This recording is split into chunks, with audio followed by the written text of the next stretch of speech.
सो आज का क्वेश्चन है how to develop interest in GK. Fine, मैं बता दूं आपको यार, एक छोटी सी चीज बता देना चाहता हूं आपको कि you can not learn everything in GK और you will not know everything in GK. I am sorry for the background noise if it is coming, but there is no fixed syllabus like unlike English और mathematics की यार अगर आपने simplification chapter पूरा कर लिया तो आपको सिंप्लीफिकेशन में से कोई भी क्वेश्चन पूछ लो आ जाएगा। फाइन, ऐसा जीके में कुछ भी नहीं है। अगर आप मॉडर्न हिस्ट्री में से पूरा करेंगे आप, फिर भी there will be some of the other things which will remain like कि यार ये तो सुना ही नहीं था। ठीक है, सो ये चीज आप दिमाग में रखना कि there is no perfect syllabus. हम सिर्फ शॉर्टलिस्ट कर सकते हैं कि हाँ इनमें से क्वेश्चंस आते हैं, हम लेवल में डिवाइड कर सकते हैं। ठीक है, सो ये चीज तो आपने दिमाग में रख लिया कि आप पहली बात कि आप there is no syllabus and I can not learn everything. अगर आपने 1 साल दिया है जीके के लिए then also you will not be able to know everything. And अगर आपने 10 years डेडिकेट किए हैं अपने जीके के लिए, जीके मतलब if I say what all are GK, GK मतलब हिस्ट्री आ गई अपनी, ancient history, modern history, medieval history हो गया। ठीक है, फिर हिस्ट्री हो गया, फिर पॉलिटी हो गया, फिर जियोग्राफी हो गया, फिर साइंस हो गया, फिर अवार्ड्स एंड ऑनर्स हो गया, और क्या क्या है बहुत सारे, और जगह हो गया। ठीक है, हेडक्वार्टर्स हो गए, मिलिट्री के हो गए, जो भी मैं एफकैट के लिए मेजरली फोकस कर रहा हूँ, सीडीएस के लिए मेजरली। देखो इंटरेस्ट कैसे डेवलप करना मैं बताता हूँ।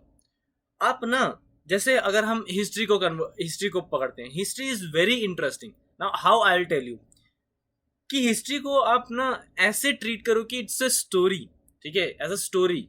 अगर आपको if there is a point where you know कि I am not getting interest in history और पॉलिटी और geography, then it has to do with your teachers who has taught you. They have taught you wrong. मतलब उनको जिस हिसाब से पढ़ाना चाहिए। हिस्ट्री इज सो इंटरेस्टिंग, मुझे अभी अभी इंटरेस्ट आया। फाइन, सो हिस्ट्री बहुत इंटरेस्टिंग है। सिमिलरली पॉलिटी में आपको खुद को पता नहीं, मेरे को अभी तक खुद को नहीं पता था। मेरे को लगता था कि हेड ऑफ द स्टेट जो है वो चीफ मिनिस्टर होता है, लेकिन head of the state chief minister नहीं होता, गवर्नर होता है, जो कि अपॉइंट होता है किससे, प्रेसिडेंट अपॉइंट करता है। ठीक है, और आर्टिकल 50 बताता है कि there is a separation in judiciary and executive. ठीक है, कि जो बंदा इलेक्ट होता है इंडियन डेमोक्रेसी में, वो बंदे की कोई एज नहीं होगी रिटायरमेंट की। और जो बंदा सेलेक्ट होता है, वो जो अपॉइंट होता है, the person who is appointed in Indian judiciary will have, or not Indian judiciary, in Indian democracy. ठीक है, so he will have the resignation or he will have the retirement age. For example, I'll tell you simple examination. President या prime minister, ये लोग elect होते हैं, election होता है इनका। ठीक है, सो ये कितने बार भी बन सकते हैं, कितने बार भी बन सकते हैं। मतलब अगर आज प्राइम मिनिस्टर हमारा नरेंद्र मोदी है तो वो अगला इलेक्शन होगा, अगर उसमें भी जीते तो वो उसमें भी बनेंगे। Till the time he is not like he do not want himself to be a prime minister or he is no more, बार बार बन सकते हैं, he do not have any retirement age. Whereas the person who are appointed, for example chief justice of India, for example the governor, ठीक है, और chairman of UPSC, सो ये सबको appoint करने वाला होता है प्रेसिडेंट। सो इन सब की ना रिटायरमेंट एज होती है। फॉर एग्जाम्पल आपके पापा लोगों को देख लो, रिटायरमेंट एज अगर गवर्नमेंट ऑफिशियल है तो वो सेलेक्ट होते हैं, मेरिट में आते हैं, वो सेलेक्ट होते हैं, तो उनकी रिटायरमेंट एज होती है। फाइन, सो ये चीज है ना, ये चीज मोस्ट ऑफ यू, बहुत लोगों के लिए नया होगा ये चीज। फाइन, लेकिन बहुत इंटरेस्टिंग है यार, ये बहुत ज्यादा इंटरेस्टिंग है। आई स्वेयर, पॉलिटी अगर आपको इंटरेस्ट नहीं आया तो टीचर पे ब्लेम करो, खुद पे नहीं। इंटरेस्ट आएगा यार। हिस्ट्री में देख लो, अगर आपको मिडिवल हिस्ट्री में नहीं आता है तो मिडिवल हिस्ट्री कैसे लर्न करते हैं मालूम? हम GKTL। जी मतलब घोरी डायनेस्टी, के मतलब खिलजी डायनेस्टी, टी मतलब तुगलक डायनेस्टी, एल मतलब लोधी डायनेस्टी, बस खत्म। और इन सब के चीजें इन्होंने क्या क्या किया वो पढ़ना है बस, दैट्स इट, उतना ही है। मॉडर्न हिस्ट्री में गांधी जी आए 1915 में, ठीक है, उसके बाद उन्होंने क्या क्या किया, चंपारण हो गया, और फिर उसके बाद 1919 में अपना क्या हुआ था, 1919 में जलियांवाला बाग मैसेकर हुआ था, 1928 में साइमन कमीशन आया था, 1930, 31, 32 में अपना राउंड टेबल कॉन्फ्रेंस हुआ था।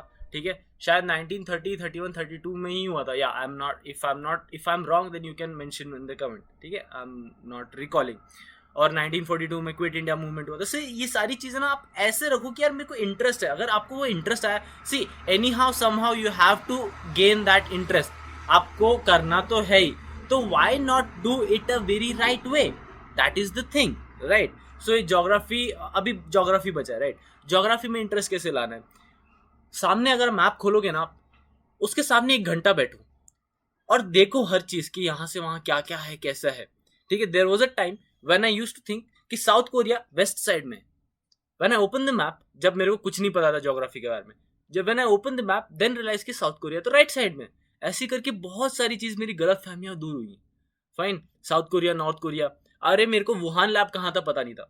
ठीक है, 2 साल पहले. सो वो उस तरफ है, अपने ईस्ट साइड में. ठीक है. सो इंटरेस्ट अपने आप, ओशंस के बारे में अगर आपको इंटरेस्ट नहीं है, अभी देखो, अभी नॉर्मल क्वेश्चन पूछो अपने आप से, develop that curiosity. Curiosity is the best teacher anyone can have. That is seriously the good thing. Not tell me, मैं आपको एक क्वेश्चन पूछता हूँ एंड देन आपको अपने आप से पूछना कि आपको इंटरेस्ट आएगा कि नहीं. ये बताओ कि why there is only a extreme climate happening in north region, why not in south region? Do you know the reason? Now if you know the reason then it's very good. If you don't know the reason, आपको curiosity हो रही होगी ना कि मैं कब answer बताऊंगा करके.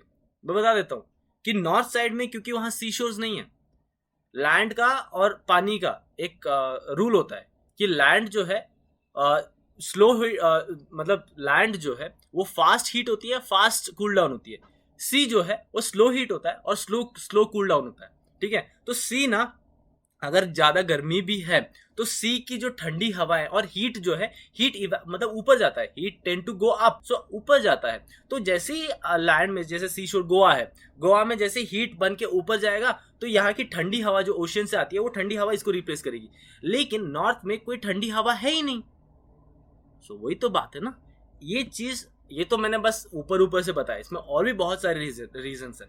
ठीक है. सो यही चीज, अगर आपको इंटरेस्ट डेवलप हुआ ना, तो आप, no matter, you will not study for examination, you will study to beat that curiosity.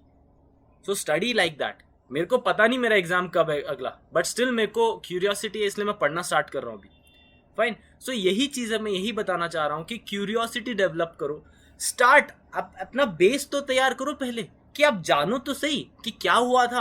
आप बेसिक टाइमलाइन ही नहीं जानते हो तो क्या मतलब है, राइट. सो इसलिए बोल रहा हूँ कि मैंने ना पूरी प्लेलिस्ट बना रखी है, आपको देखना है तो देखो. हिस्ट्री का, पॉलिटी का, ज्योग्राफी का बनने वाला है 1 तारीख से, 1 जुलाई से. सारे डिस्क्रिप्शन में लिंक मिल जाएंगे आपको. फाइन. और आपका क्रैश कोर्स भी स्टार्ट होने वाला है शायद से, I am not sure, but I will give you the confirmation very soon. ठीक है. So with that note I will end this video guys. I hope कि आपको समझ में आया होगा. ठीक है. The basic thing is start developing your curiosity, that's it, nothing else. ठीक है. With that note, if you are new to this channel guys, subscribe me, hit that bell icon and share to those people who you think do not have interest in GK. ठीक है. Thank you so much for watching. Have a good day.